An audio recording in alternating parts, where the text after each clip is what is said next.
الحمد لله رب العالمين والصلاة والسلام على أشرف الأنبياء والمرسلين وعلى آله وأصحابه وأزواجه وأهل بيته وأمته أجمعين. أما بعد فأعوذ بالله من الشيطان الرجيم. بسم الله الرحمن الرحيم. وما خلقت الجن والإنس إلا ليعبدون. يا رب صل وسلم دائما أبدا على حبيبك خير خلق كل. هو الحبيب الذي ترجى شفاعته بكل هول من أحوال.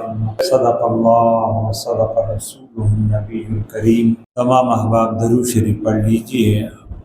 اللهم صل على سيدنا ومولانا محمد وعلى آل سيدنا ومولانا محمد وبارك وسلم عليه. اللهم صل على سيدنا محمد في الأولين والآخرين وفي الملأ الأعلى إلى يوم الدين.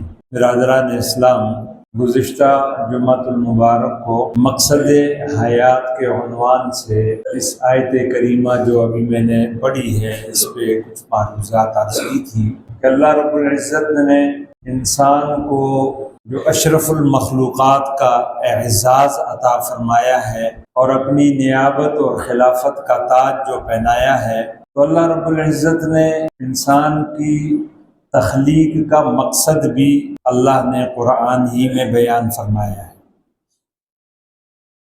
یہ تو ہو نہیں سکتا کہ وہ احکم الحاکمین، وہ رب العالمین، اس کا کوئی فعل، اس کا کوئی عمل بغیر حکمت کے خالی ہو. اور یہ بھی نہیں ہو سکتا کہ اس رب کائنات نے جس انسان کو اپنا نائب اور اپنا خلیفہ اور اپنی تمام مخلوقات میں اشرف المخلوقات کا اعزاز بخشا ہے، اس کو یوں ہی بے مقصد اس کی تخلیق کر دی اور اس کی تخلیق کا کوئی مقصد نہ مقرر کیا ہو.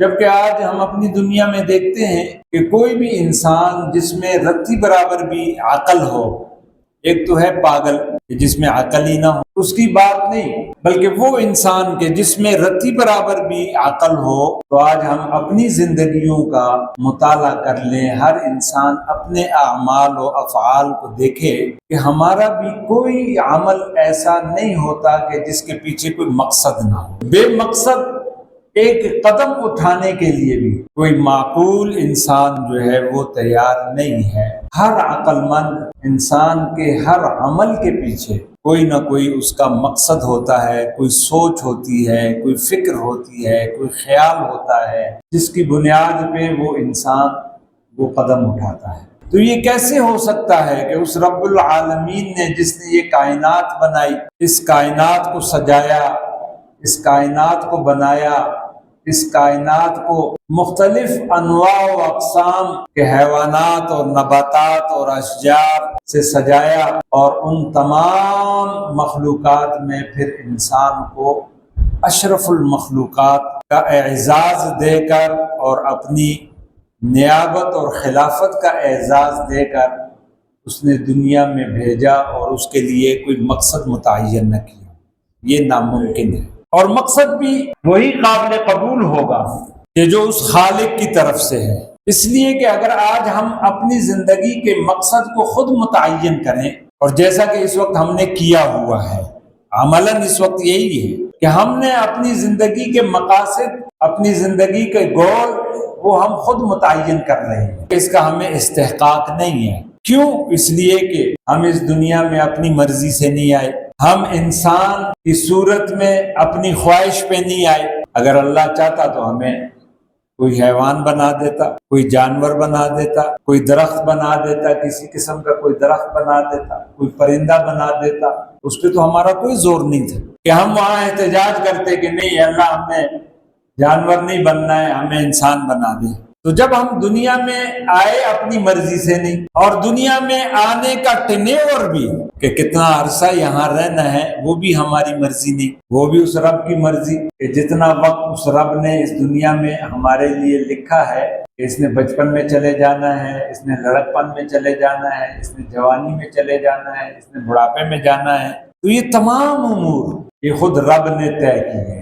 تو جب دنیا میں آئے اپنی مرضی سے نہیں، اور دنیا کا قیام بھی اپنی مرضی سے نہیں، اور دنیا سے جانا بھی اپنی مرضی سے نہیں، تو جب یہ تینوں چیزیں اپنی مرضی سے نہیں ہیں تو پھر مقصد حیات بھی اپنی مرضی کا نہیں، پھر مقصد حیات بھی اسی ذات کا قابل قبول ہوگا کہ جس ذات نے اس دنیا میں بھیجا، جس ذات نے اس دنیا کے قیام کے لیے ہماری مدت کا تعین کیا، جس ذات کے حکم پہ اس دنیا سے جانا، تو یقیناً پھر مقصد حیات بھی وہ قابل قبول ہوگا کہ جو وہ ذات دے گی کہ جس نے بھیجا ہے۔ وہ مقصد حیات قابل قبول نہیں ہوگا کہ جو آج ہم اپنی مرضی کا بنائیں۔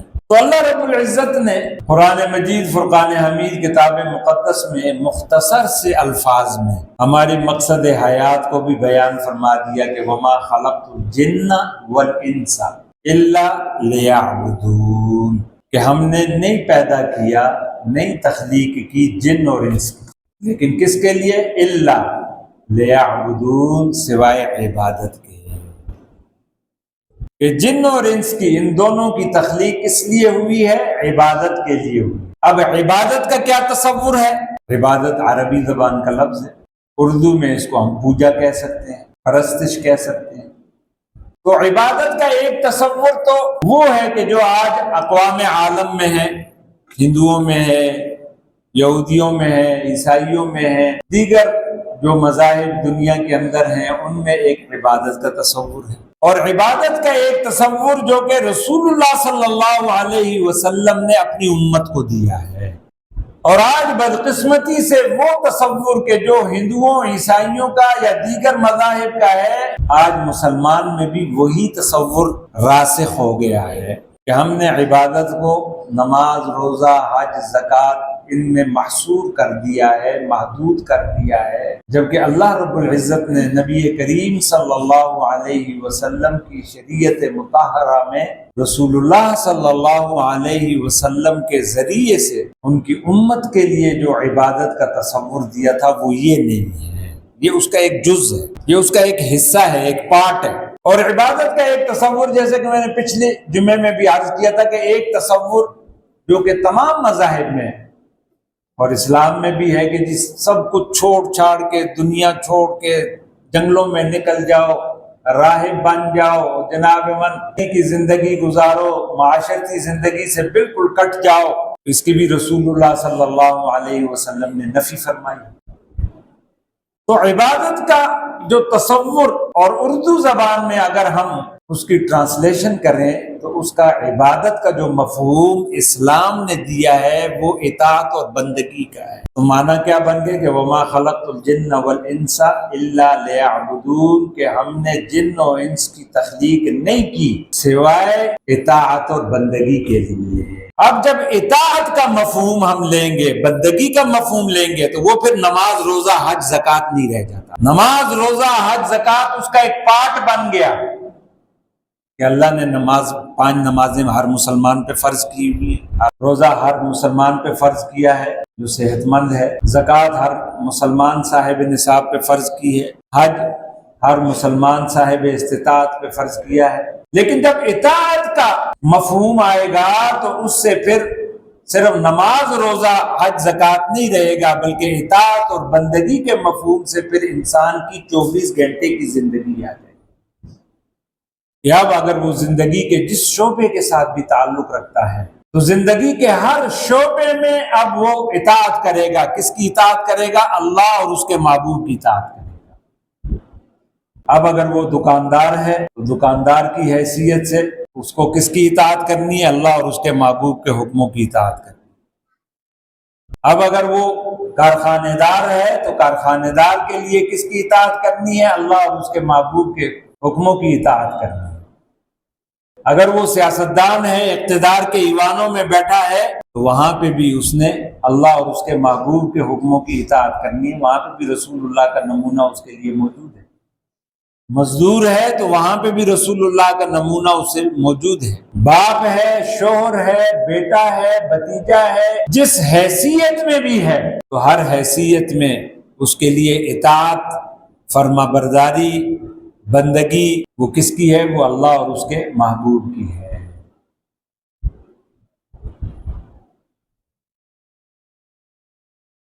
تو اللہ رب العزت نے یہ امت محمدیہ پہ یہ کرم کیا ہے کہ اللہ نے ان کے لیے عبادات کا بھی متعین کر دیا کہ بھائی دن میں 5 نمازیں پڑھو، اور جب نماز سے فارغ ہو جاؤ اپنا رزق تلاش کرو، جیسے کہ جمعے کے دن کے لیے خصوصی اللہ نے فرمایا یا ایھا الذین آمنوا اذا نودی للصلاۃ من یوم الجمعہ فاسعوا الی ذکر اللہ وذروا البیع ذالکم خیر لکم ان کنتم تعلمون، اور آگے فرما دیا فاذا قضیت الصلاۃ فانتشروا فی الارض وابتغوا من فضل اللہ، جب نماز سے فارغ ہو جاؤ تو پھر اللہ کی زمین میں پھیل جاؤ اور اللہ کا فضل تلاش کرو۔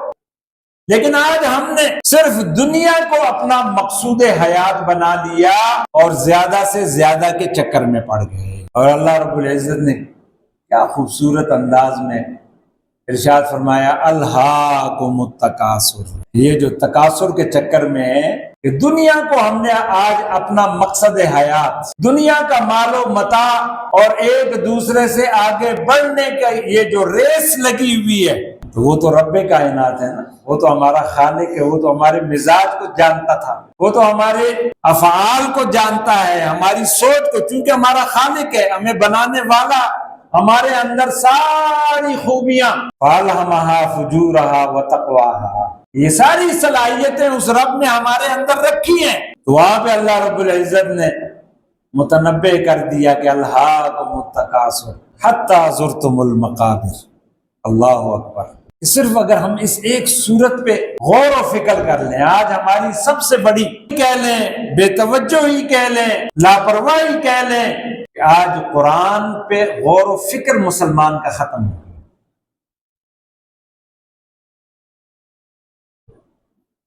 کہ قرآن ہم سے کہہ رہا کیا رہا ہے، تو انسان کے مقصد حیات کے تعین کے لیے یہ ایک ہی صورت کافی ہے۔ ضرورت کے رزق سے اللہ اور اس کے محبوب نے منع نہیں کیا، لیکن اس کو مقصد حیات بنا لینے سے اللہ نے اور اس کے محبوب نے منع کیا۔ رزق کمانے سے منع نہیں کیا، بلکہ رزق حلال کی کمائی کو تو اللہ کے محبوب نے عبادت قرار دیا ہے۔ جب آپ رزق حلال کمائیں گے اور اللہ اور اس کے محبوب کے حکموں کے مطابق کمائیں گے، تمہارا وہ رزق کمانا، تمہاری وہ تجارت کرنا، تمہارا وہ بازار میں بیٹھنا، تمہارا وہ بازار میں جانا، وہ کیا ہے؟ عبادت ہے۔ لیکن جب اس کو مقصد حیات بنا لیا کہ نہیں، مقصد ہی یہی ہے کہ میں نے بس صرف مال جمع کرنا ہے، وہاں اللہ کہتا ہے الہاکم التکاثر، کہ تمہیں ہلاکت میں ڈال دیا اس تکاثر کے چکر میں، حتی زرتم المقابر، یہاں تک کہ تم قبروں کو پہنچ جاتے ہو۔ وہی 19-20 کے چکر میں 99 اور 100 کا چکر رہتا ہے، 99 100 نہیں ہوتا، حتی زرتم المقابر، کہ تم قبروں میں پہنچ جاتے ہو۔ اور پھر اللہ کیا کہتا ہے کلا سوف تعلمون ثم کلا سوف تعلمون، کلا سوف تعلمون، کہ اللہ رب العزت کہتے ہیں تحقیق، یقیناً، یقین کے ساتھ یہ یقین رکھو، سوف تعلمون، سوف ستعلمون اور سوف تعلمون، ان دونوں کا معنی یہی ہے کہ تم عن قریب دیکھو گے۔ جہاں یہ عربی کا قاعدہ ہے کہ فعل مضارع پہ سین لگتا ہے تو وہ قریب کے معنی میں آ جاتا ہے، سوف لگتا ہے تو وہ قریب کے معنی میں آتا ہے، تو اللہ کہتے ہیں یہ کوئی دور نہیں ہے، دور کی بات نہیں ہے، کلا سوف تعلمون ثم کلا سوف تعلمون، یہ عن قریب تم یہ دیکھ لو گے، عن قریب تمہیں اس کی حقیقت کا پتہ چل جائے گا کہ وہ مال جو کہ حلال حرام جائز ناجائز صحیح غلط ظلم کے ساتھ جو تم نے کمایا، اور آگے آخر میں اللہ کیا کہتا ہے ثم لتسألن عن النعیم، کہ پھر تم سے یہ سوال بھی کیا جائے گا، تم سے یہ پوچھا جائے گا ان نعمتوں کے بارے میں کہ جو ہم نے تمہیں دی تھی، اور یہ سب کچھ کب ہوگا؟ یہ بہت جلد ہونے والا ہے، بہت جلد آنے والا ہے، بہت جلد یہ تم سب کچھ دیکھو گے۔ اور آئے دن ہم اپنی زندگیوں میں دیکھتے ہیں، ہمارا مشاہدہ ہے، لیکن چونکہ دنیا اور دنیا کی محبت یہ ہمارے اذہان پہ اتنی راسخ کر دی گئی ہے کہ ہم روز دیکھتے ہیں لیکن اس سے عبرت نہیں لیتے۔ ہم اپنے گھروں میں دیکھ لیں، آج ہمارے بڑے کہاں ہیں، اور وہ اپنے ساتھ کیا لے کے گئے؟ وہ گھر وہ یہیں رہ گئے، وہ دکانیں وہ یہیں رہ گئی، وہ کارخانے وہ یہیں رہ گئے، اور اگر وہ آج اپنے ساتھ لے کے گئے تو صرف اپنے اعمال لے کے گئے۔ تو اس لیے میرے عزیزوں، میرے نوجوانوں، اللہ رب العزت نے جو ہمیں پیدا کیا ہے تو یہ شتر بے مہار نہیں پیدا کیا، بے مقصد نہیں پیدا کیا، بلکہ اللہ نے اس کے لیے ہمیں ایک مقصد دیا، اور اپنے محبوب نبی کریم صلی اللہ علیہ وسلم کے ذریعے سے اللہ رب العزت نے اس مقصد کو حضرات صحابہ کرام رضوان اللہ علیہم اجمعین، اور پھر حضرات تابعین، اور پھر تبع تابعین، اور پھر سلف صالحین اور بزرگان دین اور مشائخ عظام اور اولیاء کرام کے ذریعے سے اللہ نے وہ مقصد ہمیں بتلایا ہے، وہ پوشیدہ نہیں ہے۔ ہم یہ عذر نہیں کر سکتے کہ اللہ ہمیں تو پتہ ہی نہیں تھا، یہ عذر قابل قبول نہیں ہوگا۔ یاد کریں کہ حجۃ الوداع کے موقع پر جب نبی کریم صلی اللہ علیہ وسلم نے حضرات صحابہ کرام رضوان اللہ تعالی علیہم اجمعین کو جب خطبہ دیا اور پھر پوچھا کہ کیا میں نے تم تک اللہ کا حکم پہنچا دیا یا نہیں پہنچایا ہے، صحابہ نے کیا جواب دیا تھا کہ یا رسول اللہ آپ نے نہ صرف پہنچایا ہے بلکہ پہنچانے کا حق ادا کر۔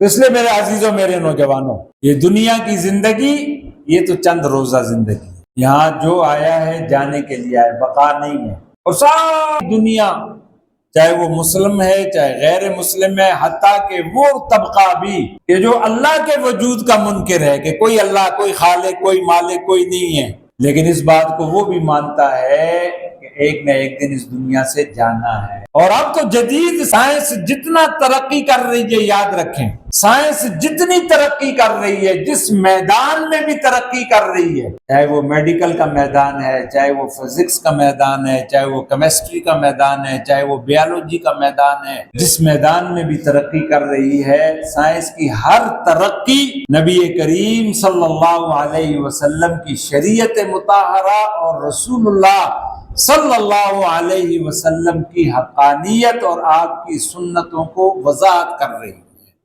رسول اللہ کی شریعت مطہرہ کی حقانیت ثابت ہو رہی ہے، وہ باتیں کہ جو پہلے ایک عام آدمی کے سمجھ میں نہیں آتی تھی، یہ جو عقل کے مارے ہوئے ہیں کہ جی ہماری عقل میں یہ بات سمجھ نہیں آتی ہے، ہماری عقل میں اس بات کو جو ہے نا وہ کنفرم نہیں کر رہی ہے، آج سائنس کی ہر ترقی وہ رسول اللہ صلی اللہ علیہ وسلم کی شریعت مطہرہ کی حقانیت کو مزید واضح کر رہی ہے۔ رسول اللہ صلی اللہ علیہ وسلم کی سنتوں کی تصدیق کر رہی ہے کہ وہ اعمال زندگی جو آپ صلی اللہ علیہ وسلم نے آج سے 1400 سال پہلے بیان فرمائے، جو معاشرتی زندگی دی، جو معاشی زندگی دی، جو سیاسی زندگی دی، اور اس کے جو آداب دیے، جو معاشرتی آداب دیے، آج سائنس 1500 سال تجربے کے بعد آج سائنس اس بات پہ پہنچی ہے کہ واقعی رسول اللہ صلی اللہ علیہ وسلم نے جو آداب، جو اخلاق، جو معاملات اس دنیا والوں کو بتلائے ہیں وہ اپنی جگہ پہ بالکل برحق ہیں۔ اس لیے میرے عزیزوں، میرے نوجوانوں، زندگی کا وہ مقصد کہ جو اللہ اور اس کے محبوب نے بیان کیا ہے، وَمَا خَلَقْتُ الْجِنَّ وَالْإِنسَ إِلَّا لِيَعْبُدُونَ، کہ جن و انس کی تخلیق وہ عبادت کے لیے، اور عبادت سے مراد بندگی ہے، عبادت سے مراد اطاعت ہے، عبادت سے مراد فرما برداری ہے، اور یہ بندگی اور یہ اطاعت اور یہ فرما برداری یہ صرف نماز، روزے، حج، زکوٰۃ میں نہیں بلکہ زندگی کے ہر عمل میں رسول اللہ کی اطاعت اور بندگی، اللہ کی بندگی، رسول اللہ کی اطاعت، رسول اللہ کی فرما برداری، کہ تمہاری زندگی کے، تمہاری وضع قطع، تمہاری شکل و صورت، تمہارے معاملات، تمہارے اخلاق، وہ سارے کے سارے وہ کس کے تابع ہو جائیں؟ وہ رسول اللہ صلی اللہ علیہ وسلم کی تعلیمات کے تابع ہو۔ اور دنیا کی حقیقت رسول اللہ صلی اللہ علیہ وسلم نے فرمایا کہ دنیا مزرعۃ الآخرہ، یہ دنیا کیا ہے؟ یہ آخرت کی کھیتی ہے، یہ آخرت کی کھیتی ہے کہ آج یہاں جو بو گے تو جب آنکھیں بند ہوں گی تو وہی کاشت کرو گے، وہی کاٹو گے۔ تو یہ دنیا آخرت کی کھیتی ہے، اور اصل منزل جو میری اور آپ کی ہے، انسان کی ہے، وہ یہ دنیا نہیں ہے، وہ آخرت ہے، ابدی زندگی، ہمیشہ کی زندگی۔ وہ کون سی ہے؟ وہ آخرت کی زندگی۔ اور یہ تو امتحان کی زندگی ہے، چند روزہ زندگی ہے، ابتلا کی زندگی ہے، آزمائش کی زندگی ہے۔ اس میں کبھی غم آئیں گے، کبھی خوشی آئے گی، کبھی صحت آئے گی، کبھی بیماری آئے گی، کبھی تکلیف ہوگی، کبھی راحت ہوگی، اور یہ تمام کی تمام چیزیں کیا ہیں؟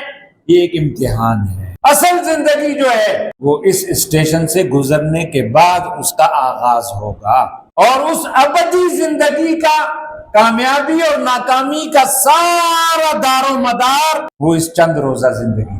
اگر یہ چند روزہ زندگی اللہ اور اس کے محبوب کے حکموں کے مطابق اگر تم نے گزار لی تو وہ ابدی زندگی کہ جس کے لیے عدد بھی ختم ہو جاتے ہیں، کہ کوئی عدد ہم نہیں کہہ سکتے کہ جی 1 کروڑ 2 کروڑ 10 کروڑ 50 کروڑ 1 ارب 10 خرب، نہیں، کوئی عدد ہی نہیں ہے اس کے لیے کہ وہ ابدی زندگی اگر دنیا میں اللہ اور اس کے محبوب کے حکموں کے مطابق یہ چند روزہ زندگی گزار لی تو وہ ابدی زندگی کامیاب، اور اگر یہ چند روزہ زندگی اپنی مرضی کی گزار لی، اپنی خواہش کی گزار لی، اپنی پسند اور ناپسند کو معیار بنا لیا تو وہ ابدی زندگی ناکام ہو جائے گی۔